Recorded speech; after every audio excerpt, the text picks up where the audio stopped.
Picture this. You're a 17-year-old girl, and your chemistry teacher just grabbed your butt in front of the entire class. You call him out, and instead of getting justice, you get detention. But what if I told you this story has the most satisfying, stinky ending you've ever heard? This is about a girl named Millie who turned the tables on a predator in the most epic way possible. If you've ever wanted to see a predator get exactly what they deserve, hit that like button right now, subscribe for more justice stories, and buckle up, because Millie's revenge was absolutely legendary. Trust me, you're going to want to stick around for this one. Let me paint you a picture of small-town America at its absolute worst. We're talking about the kind of place where having the right last name is more important than having the right morals. Where corruption runs so deep that everyone just accepts it as the way things are. This is banjo country. Population barely breaking 4 digits, where everyone knows everyone's business, but somehow the worst secrets are the ones that stay buried. Our story takes place in a high school that was basically a breeding ground for inappropriate teacher-student relationships. I'm not talking about rumors or whispers. I'm talking about an open secret that everyone knew but nobody could touch. The administration turned a blind eye. Parents were either powerless or complicit, and the students, well, they learned early that speaking up only made things worse. But this isn't just another story about institutional failure. This is about one girl who refused to be another statistic. Meet Millie. 17 years old, absolutely gorgeous, with a kind of natural beauty that unfortunately made her a target in this toxic environment. She had ADHD, which meant she was impulsive, spoke her mind, and had zero tolerance for injustice. In a normal school, these would be admirable qualities. In this school, they made her dangerous to the status quo. Now let me introduce you to the villain of our story. We'll call him Mr. Chemistry, though honestly, that title gives him more respect than he deserves. Picture this. A short, balding man in his 50s with the personality of a wet sock and the moral compass of a broken GPS. But here's the kicker. This public school teacher, making maybe $40,000 a year, rolled up to school every single day in a bright red Maserati. Let that sink in for a moment. Public school teacher. Driving a car that costs more than most people's houses.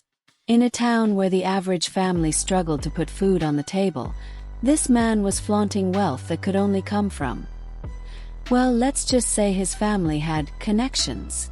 His teaching style was a masterclass in psychological abuse. If you were a regular student, especially if you were male, overweight, or just didn't fit his twisted ideal, he would destroy you. He'd call you stupid in front of the entire class, make you feel worthless, crush your self-esteem until you dreaded walking into his classroom. Parents would complain, but somehow those complaints never went anywhere. But if you were a pretty girl, oh, that was a completely different nightmare. He had this sick, calculated system. Pretty girls would instinctively try to hide in the back of the classroom, hoping to avoid his attention. But he'd manufacture reasons to move them. You're talking too much back there. You can't see the board properly. You need to pay better attention. Always an excuse, always plausible enough that you couldn't argue. Once he had them in the front row, the real show would begin. He'd position himself right in front of these teenage girls and prop his leg up on the high lab table. Now, remember, this man was maybe 5'6" on a good day, and these lab tables were built for much taller people. There was absolutely no ergonomic reason for this position. None whatsoever. What he was doing was putting his crotch directly at eye level with these girls. And he'd stay like that for the entire class period, lecturing about chemical bonds while making these poor kids incredibly uncomfortable. If they looked down at their notes, he'd snap at them to pay attention. If they looked up, they were staring directly at. Well, you get the picture. The complaints against him were legendary. Parents had been trying to get him fired for over a decade. Students had reported him countless times. But between tenure, union protection, and his family's political connections, he was absolutely untouchable. And he knew it. He flaunted it. He'd smirk when parents complained, knowing that nothing would ever happen to him. This was the environment that Millie walked into her senior year. For 3 years, she'd managed to avoid his class through careful schedule planning and sheer luck.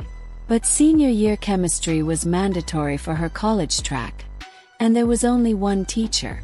Her luck had finally run out. The moment she walked into his classroom on the first day, his eyes lit up like a predator spotting fresh prey. Here was this beautiful, spirited girl who clearly wasn't going to be easy to intimidate. To him, that just made the challenge more exciting. It started small, as it always did. A hand on her shoulder that lingered too long when he was helping with an assignment. Standing unnecessarily close when she asked questions. Comments about her appearance disguised as compliments that made her skin crawl. Millie wasn't naive. She'd heard the stories, seen what happened to other girls. She tried all the usual defensive strategies. Sitting in the back, dressing down, avoiding eye contact. But this predator was experienced, and he'd been perfecting his craft for years. The escalation was gradual but relentless. He'd find excuses to keep her after class. He'd brush against her when walking between desks. He'd make inappropriate comments about her developing into a beautiful young woman that technically weren't actionable but made her feel sick to her stomach. Other students noticed. They always did. But what could they say? What could they do? This was the same man who could destroy their grades, ruin their college prospects, make their lives miserable. So they looked away, grateful it wasn't happening to them, and hated themselves for their cowardice. The breaking point came on what started as an ordinary Tuesday in March. Spring was in the air, which meant prom season, which meant this creep was getting bolder with all the pretty girls in his classes. Millie was hunched over her lab assignment, trying to become invisible when she felt it. His hand, deliberately, unmistakably, grabbing her, but as he walked past her desk, time seemed to slow down. In that moment, Millie had a choice. She could do what every other girl had done. Stay quiet, endure it, hope it didn't get worse. Or she could do what every fiber of her being was screaming at her to do. He chose justice. Get your disgusting hands off me, you sick pedophile. Her voice cut through the classroom like a knife. Every head turned. Every conversation stopped. The only sound was the hum of the ventilation system and the collective intake of breath from 30 teenagers who couldn't believe what they'd just witnessed. For a moment, just one beautiful, perfect moment, this untouchable predator looked genuinely shocked. His face went white, then red, then purple with rage. He'd been called out publicly by his intended victim, in front of witnesses. His carefully constructed facade had been shattered by one brave girl who refused to be silent. "Office! Now!" he roared, his voice cracking with fury and embarrassment. But the damage was done. Every student in that room had heard Millie call him exactly what he was. They'd seen his reaction. Not the response of an innocent man falsely accused, but the rage of a predator whose cover had been blown. What happened next was as predictable as it was heartbreaking. The system that had protected this monster for over a decade swung into action to protect him one more time. Millie found herself sitting in the principal's office, facing a man who'd received dozens of complaints about Mr. Chemistry over the years and had buried every single one.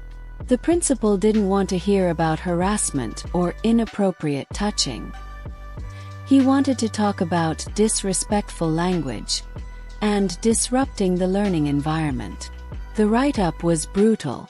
Weeks of detention, A formal reprimand on her permanent record.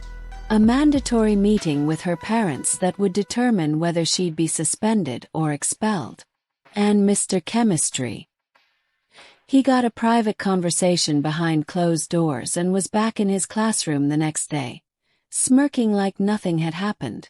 The meeting with Millie's mother was the final insult.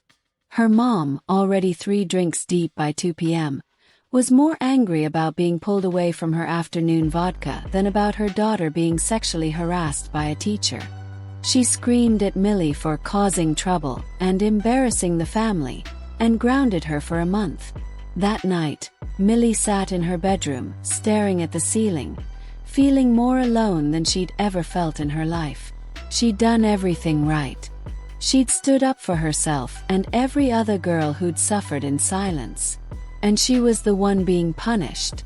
Her boyfriend Jake came over that evening, climbing through her bedroom window like they were in some teen movie. But this wasn't a romantic scene. This was a war council. Jake was furious.